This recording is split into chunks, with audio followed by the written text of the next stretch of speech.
make sense of things, because it's so important to understand yourself and then able to kind of, get people on board. So how would you kind of, help them with that kind of mindset that they have right now? I think it's taking a breath. So taking a step back and just actually, it's all right to feel like that, I think, is the first thing. And anyone who doesn't feel like that is obviously comfortable in where they are, but probably unlikely, to keep seeking. And that's not for everybody. Some people are quite comfortable where they are and seeing where life takes them. But I think if people are feeling driven and they know they've got passion and they could be doing more, it's taking a step back. And that, for me, that was a year of travel. I took a year from my role in London and travelled the world, which is what led me to Australia 2 years after returning and knowing that that's where I felt my future lay. So, but that doesn't have to be that extreme. Other people, could maybe just take a break, have conversations with people maybe outside of your environment to really dig into what it is that drives you, what is it that gives you a passion, gives you joy in your life, and actually is going to make you feel like you've given something to the world. And I think for me, that's where seeking out mentors or even just champions who are willing to just have a conversation. And when you find a couple of mentors that really fit with you, you can really start then planning out a bit of a journey, or what are those drivers, and then putting yourself in situations where you're going to cross paths with people who think in a similar way, or who are going to challenge you as well into thinking in a different way, but trying to get to the crux of what it is you want to achieve in life and how that's best laid out for you. That's a great advice, to kind of pause, take a step back, reflect, and then move forward.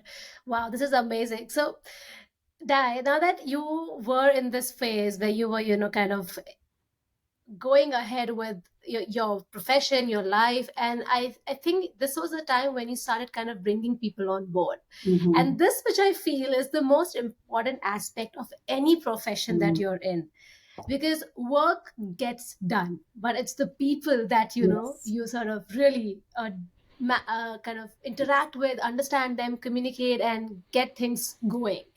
How was that experience for you at the very beginning? Because we are discussing about what goes behind the first steps of the amazing career that someone builds for themselves. So we'd really like to know, how was your initial experience of getting people on board, and was that something great learning that you had that you'd like to share with our listeners, or what was it amazing experience that you'd like to share with us? Yeah, I think now further advanced in my leadership journey, for me, it's always been about the people. It's always been about the team. You always want to be getting people who are far smarter than you, more skilled than you around you.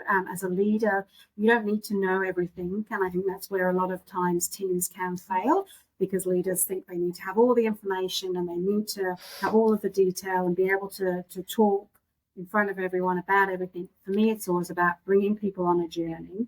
People are there for their skill set and they should be respected for that, but also empowered. So I'm very much around empowering team people, that they know what they're very clear, they've got the clarity of their role, they've got my support, and then however they want to deliver on that, that's their thing, because everyone has a different way of doing things. And if they're delivering outcomes, then no one should be questioning that. A leader should always be there to support and be a sounding board and provide advice and help shape and guide, because there will always be aspects that you have exposure to that not everyone in your team is going to fully appreciate.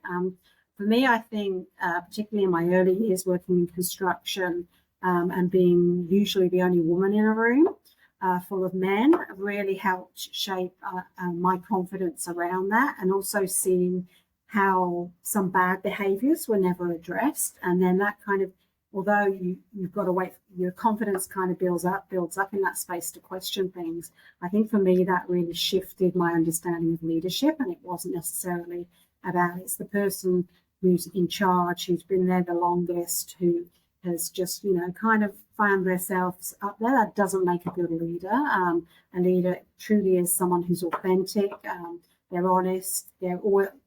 Something I pride myself in is I won't hide things from any of my team. I'll protect them when I have to, because that's part of a leader as well.